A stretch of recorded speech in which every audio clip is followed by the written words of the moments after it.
நண்பர்களே, இப்போ என்னாச்சுன்னா நண்பர்களே வேற ஒன்றும் இல்லை. என்னடாச்சுன்னா ஒரு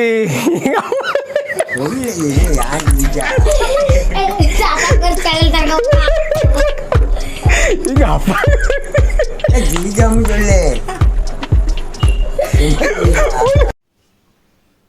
ஹாய் ஃப்ரெண்ட்ஸ், எல்லாருக்கும் வணக்கம்.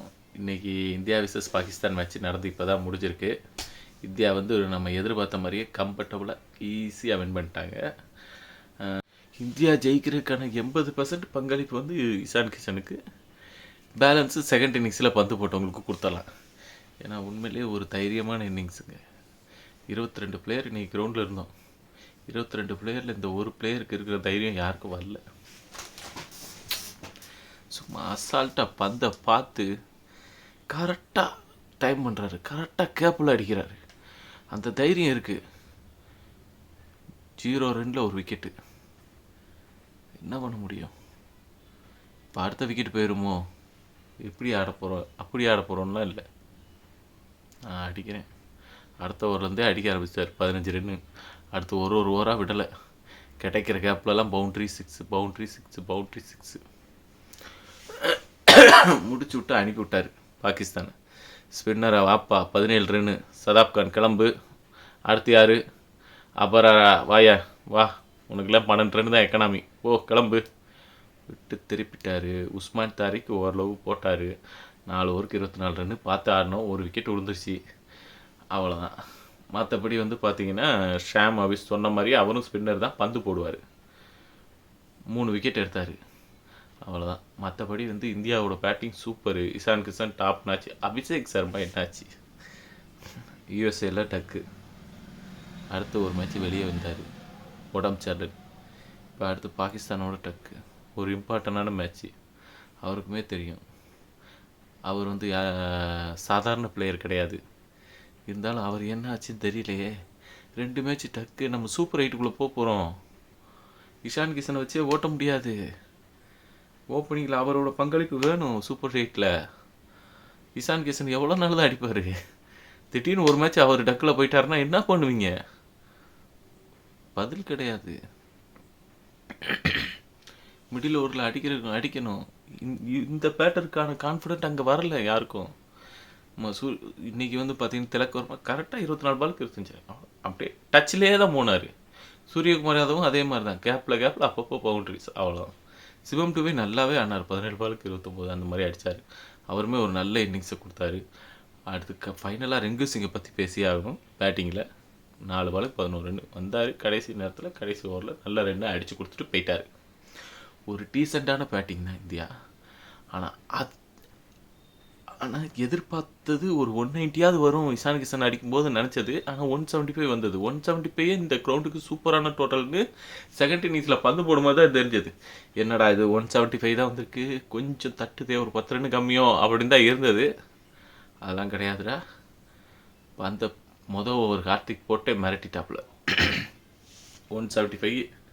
செகண்ட் இன்னிங்ஸில் பேட்டிங்க்கு இறங்குறாங்க Pakistan. First over hat-trick Pandya super spell, ஒரு விக்கெட்டு. ஃபராகான் நம்ம எதிர்பார்த்த மாதிரியே தான். ஷாம் அபிஸு ஃபராகான் தூக்கிட்டோம்னா சல்மான் ஆகா பாவர். 4 விக்கெட்டை தூக்கிட்டா பாகிஸ்தான் மடமடன் வந்துடுவாங்கங்கிறது நம்ம சொன்னோம். அதே மாதிரி தான் நடந்தது. ஷாம் அபிஸு சல்மான் ஆகர் அவங்க சொன்ன மாதிரியே தான். 6 கிட்டிங் தான். நான் தான் சொன்னேன்ல, கரெக்டாக டச் பிளேயே கிடையாது. 3 பால் 4 பால் பார்க்கணும், வெளியே அனுப்பணும் அப்படின்னு இருந்தால் ஒன்றுமே பண்ண முடியாது. ஏன்னா நெதர்லாந்தோடையும் ரீசெண்டாக நடந்த யூஎஸ்ஏயோடையும் இப்போ இந்த மேட்சை பார்த்துட்டாங்க. அதிலே தெரிஞ்சிருச்சு கேம் எப்படி ஆடணும்னு. அப்படி இருக்கும்போது பாகிஸ்தான் தான் இதில் எக்ஸ்ட்ரானரியாக ப்ளே பண்ணணும். இந்த கிரவுண்டில் பார்த்தா அவங்க தலையில் இருக்காங்க. ஃபராகான்லாம் வந்து 3 பால் ஆட்டா 4 பால் தூக்கி தான் ஆகணுமா அப்படிங்கிற மாதிரி ஆடிட்டார். அவர் விக்கெட்டு போனதுமே பாகிஸ்தானுக்கு டவுன் ஆயிடுச்சு டக் அவுட்டில். அடுத்து அப்படியே ஷாம் அபிஸும் பும்ரா ஓவரில் டேக் டவுன் பண்ண பார்த்தாரு. எல்பிடபிள்யூ ஆகிட்டு போயிட்டார். ஒரு 6 அடித்தார், எட்ஜ் ஆகி உடனே எல்பிடபிள்யூ ஆகிட்டு அவரும் போயிட்டார். சல்மானாக தேவையில்லாத ஷாட்டு. கேப்டன் இன்னிங்ஸே ஆடலை. இவங்க எப்படி தெரியுமா, அதாவது ஒரு கேமு 100% கேமுக்குள்ளே வந்து பெர்ஃபார்ம் பண்ணணுங்கிறத தவிர சோசியல் மீடியா இன்டர்வியூவில் மட்டும்தான் வாய் பேசுகிறது. அதில் மட்டும்தான் டாப் நாச்சாக பேசுகிறது. நம்மளே ஒருவேளை நம்மகிட்ட இந்த மாதிரிலாம் இருக்கா, நம்ம ரொம்ப வீக்காக ஆடுறோமோ அப்படிங்கிற அளவுக்கு யோசிக்க வைக்கிற அளவுக்கு அந்தளவுக்கு பேச்சு மட்டும்தான், பெர்ஃபார்மன்ஸே கிடையாது உங்களுக்கு. இங்கே வந்தார் சல்மான் ஆகா, ஸ்ட்ரைட்டில் ஏற்றுறாரு, முடிஞ்சு அவரும் அவுட் ஆகிட்டு போயிட்டார். பாபரும் அதே மாதிரி தான். பாபர் வந்து அக்சர் ஓவரில் பந்து உள்ளே வர்றது தெரியாமல் இங்கிட்டு சுற்றிட்டு இருக்காரு, மடக்கி சுற்றிட்டு கிடக்காரு. அதில் பாபரும் காலி. நம்ம எதிர்பார்த்த மாதிரி 4 விக்கெட்டு போச்சுன்னா டீம் முடிஞ்சுன்னு இருந்தோம். அதே மாதிரி தான் டீமு. அக்சர் படேல் நல்லா பந்து போட்டார், ஒரு 2 விக்கெட்டை எடுத்து விட்டார் அக்சர் படேல். டீசெண்டான பவுலிங் தான். திலக் வர்மாவும் சூப்பர் பவுலிங்கு. கடைசி நேரத்தில் திலக்குக்கு ஓவர் கொடுத்து விட்டாங்க, அவரும் நல்லா தான் போட்டார். ரிங்கும் நல்லா தான் போட்டார். ஆமாம், வருண் சக்கரவர்த்தி கடைசி நேரத்தில் 2 விக்கெட்டு, 3வது ஓவர் போட்டார், 2 விக்கெட்டு. வருணை ஹோல்ட் பண்ணிகிட்டே இருந்தார், கடைசி 3வது ஓவர் கொடுத்தாரு, அதுலேயும் 2 விக்கெட்டு.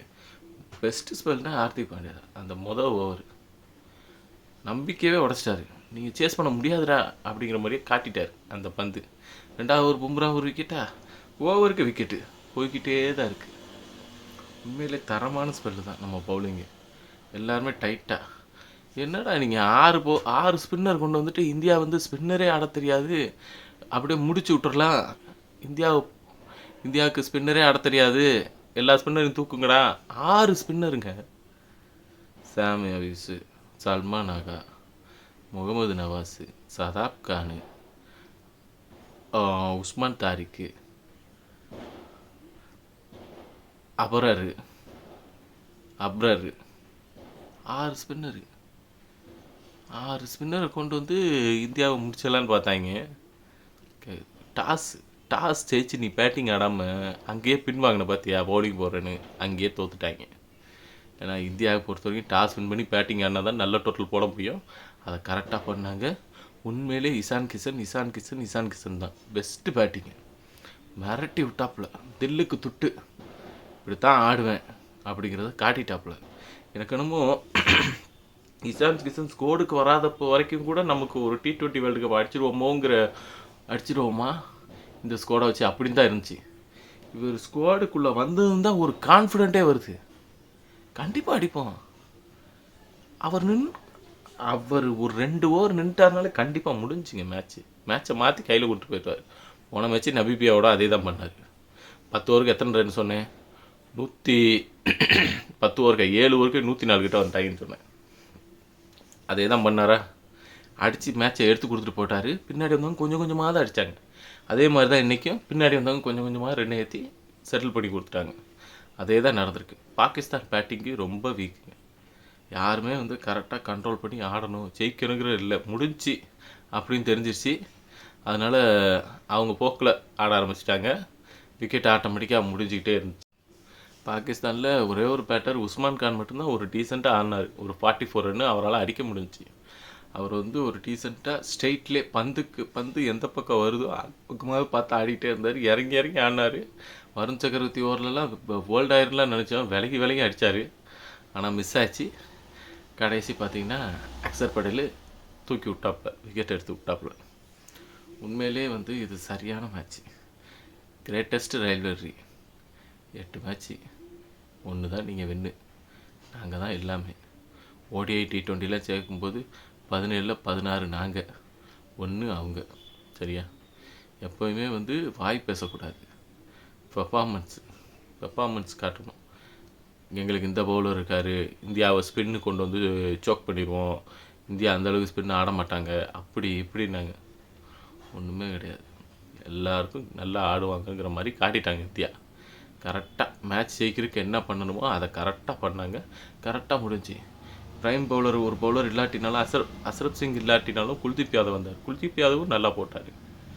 ஆமாம், இப்போ மெயின் பவுலரே பும்ரா தான், all rounder bowler Hardik Pandya main bowler மாதிரி பந்து போட்டார். உண்மையிலே தரமான மேட்ச்சு, இருக்கிறதுலே பெஸ்ட் இன்னிங்ஸ் இது தான். இன்றைக்கி முடிஞ்சிருச்சு, நம்ம குவாலிஃபை ஆயாச்சு, அவ்வளோதாங்க. நம்ம குவாலிஃபை ஆயாச்சு. நம்ம எதிர்பார்த்த மாதிரி, நம்ம வீடியோவில் சொன்ன மாதிரி அந்தந்த பிளேயர் கரெக்டாக ப்ளே பண்ணிட்டாங்க, குவாலிஃபை ஆயாச்சு. இதுக்கப்புறம் வந்து பார்த்திங்கன்னா ஒரே ஒரு மேட்ச் தான் நெதர்லாந்தோட. நமக்கு என்னென்னா அபிஷேக் சர்மா என்ன கதை, அவன் கதை, அவ்வளோதான் மேட்ரு. அபிஷேக் சர்மா நல்லா ப்ளே பண்ணணும். எல்லாம் செட் ஆகி வந்துருச்சு. அபிஷேக் சர்மாவோட ஒன்றுமே இல்லைங்க. பவர் பிளேயர் நிற்கணும், 4 ஓவர், ஒரு 30 ரன் 25 ரன்னு அவர் பேட்லேருந்து வரணும். ஏன்னா டக்குன்னு போயிட்டு டக்குன்னு அவுட் ஆனதும் பக்குன்னு இருக்குல்ல. ஓவரே அவுட் ஆகும்போது எத்தனை பேர் நீங்கள் மேட்ச் பார்க்கும்போது பக்குன்னு ஆயிடுச்சு. ஏன்னா சல்மான் ஆகார் பந்து போட வருவார்னு எவனுக்குமே தெரியாது. ஓவர் வந்தார், அவர் சொன்ன மாதிரியே டாக்டிக்ஸாக விக்கெட் விழுது. என்னடா இப்போ அவங்க சொன்ன மாதிரியே தான் போகிறோமா நம்ம அப்படிங்கிற மாதிரி ஆயிடுச்சு. தைரியமாக ஒரு ஸ்பின்னு வா அப்படிங்கிற மாதிரி போட்டாங்க. நம்மளும் இந்தா தரேன் அப்படிங்கிற மாதிரி விக்கெட்டு கொடுத்துட்டோம். அபிஷேக் சர்மா கையில் தான் இருக்குது. அடுத்த மேட்ச் கம்பேக் பண்ணி நல்ல ஒரு டோட்டலை போட்டு குரூப் 8க்குள்ளே போய் அங்கேயும் ஒரு நல்ல பெர்ஃபார்மன்ஸை கொடுக்கணும். கொடுத்துட்டாருன்னா இஷான் கிஷன் அவரும் கொடுக்கும்போது மிரட்டலாக இருக்கும். அவ்வளோதான். அப்படியே மேட்ச் ஆரம்பித்த 10 ஓவர்லேயே மேட்சை நம்ம பக்கம் கொண்டு வந்துடுவாங்க. அடுத்து இருக்கவங்களாம் தேத்தி மேட்சை தேத்தி விட்டால் போதும். அவ்வளோதான், அது வந்தாலே போதும். உண்மையிலே இந்தியா பாகிஸ்தான் மேட்ச்சு இந்த வருஷம் சூப்பராக முடிஞ்சிச்சு. நெக்ஸ்ட்டு ODI வேர்ல்டு கப்பில் அடுத்த வருஷம் பார்க்கலாம். தரமான மேட்ச் தான். இல்லை அவங்க ஃபைனலு செமிஸ் வந்தாங்கன்னா பார்க்கலாம். அப்போ ஃபைனல் வந்தாங்கன்னா நம்ம கூட வந்தாங்கன்னா இன்னொரு மேட்ச்சு கிடைக்கும். பட்டு போகிற போக்க பார்த்தா இவங்க அந்தளவுக்கு ஃபைனல் வருவாங்கிறது டவுட்டு தான். ஆமாம், ஏன்னா மெயின் பேட்டர் அவுட் ஆனாலே அவங்க டீம் காலியாகுங்கும் போது கொஞ்சம் கஷ்டம்தான். உண்மையிலே இன்னொருத்தரை பெருசாக பாராட்டணும்னா ரிங்கு சிங்கை தாங்க. 4 பாலுக்கு 11 ரன் அடித்தார். நம்ம வீடியோவில் சொன்னோம் ரிங்கு சிங் பதிலாக வாசி இறக்கலாமான்னு தோணுது சொல்கிறாங்க. பட் ஆனால் சூரியகுமார் யாதவ் ரிங்கு தான் போவாருன்றீங்க. கரெக்டாக ரிங்கு போனார். 4 பாலுக்கு 11 ரன்னு. அது மேட்ரு கிடையாது. ஃபீல்டிங் என்ன மாதிரி ஃபீல்டிங் பண்ணார். கேட்ச்சு எவ்வளோ பெரிய ஹை கேட்ச்னாலும் எடுக்கிறாரு. ஃபீல்டிங்கு லெக் ஆஃப் சைடில் அங்கேருந்து இங்கே வரைக்கும் ஓடுறாரு. அவ்வளோ வேகமாக ஓடுறாரு, பந்தை சேவ் பண்ணுறாரு. உண்மையிலே இந்த வேர்ல்டு கப்பில் நமக்கு ரிங்கு சிங் வந்து ஒரு பெஸ்ட்டு தான். ஒன்றும் இல்லைங்க, 160 ரன்னு திடீர்னு 180 அடித்தா வெண்ணுங்கிற இடத்துல 160 தான் அடிச்சிருக்கோனாலும் அந்த 20 ரன் அவர் சேவ் பண்ணி கொடுப்பாரு. ஃபீல்டிங்கில் தரமாக ஓடுறாரு. லெக் சைடில் இங்கிட்டு இருந்து அங்கிட்டு ஓடுறாரு, ஆஃப் சைடில் அங்கிட்டு இருந்து இங்கிட்டு ஓடுறாரு, ஓடிக்கிட்டே தான் இருக்கார். அவர் வந்து ஒரு ஃபீல்டிங்க்கான பிளேயர்னால் அது ரிங்கு சிங் தான். அவர் இருக்கிற இடத்துல கேட்ச் வந்து அவர் விட்ட மாதிரியே கிடையாதுங்க. கரெக்டாக பிடிச்சிடுறாரு. மற்ற பிளேயர் கூட கேட்சு டைவ் கேட்சு அப்படி இப்படின்னு கஷ்டப்பட்டு எடுக்கிறாங்க, ஒரு சிலர் எடுக்க முடியலை. இப்போ திலக் வர்மா கூட ஸ்ட்ரைட்டில் ஒரு கேட்ச் விட்டார். அது ரொம்ப ரிஸ்கி கேட்ச் தான். ஆனால் ரிங்கு இருந்தால் எடுத்திருப்பார். அதுக்கு 200% கான்ஃபிடெண்ட்டாக சொல்லலாம். ஏன்னா அவர் பாலை கரெக்டாக பார்க்குறது ரொம்ப ஸ்பீடாக இருக்கார். அத்லெட்டில் அவர் உண்மையிலே ரன்னிங்கில் செம்ம ஸ்பீடு பக்காவாக இருக்கார். நமக்கு T20 கிடைச்சதில் ஒரு பெஸ்ட்டு ரிங்கு சிங் தான். கண்டிப்பாக செமிஃபைனலு, அதாவது நம்ம சூப்பர் 8ல் நல்ல பெர்ஃபார்மன்ஸை கொடுப்பார் ரிங்கு சிங்கு. அதனால் எந்த பிரச்சனையும் கிடையாது.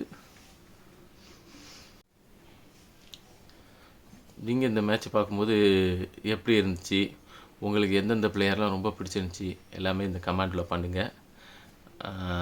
லைக் அண்ட் சப்ஸ்கிரைப் மறக்காமல் பண்ணிடுங்க ஃப்ரெண்ட்ஸ்.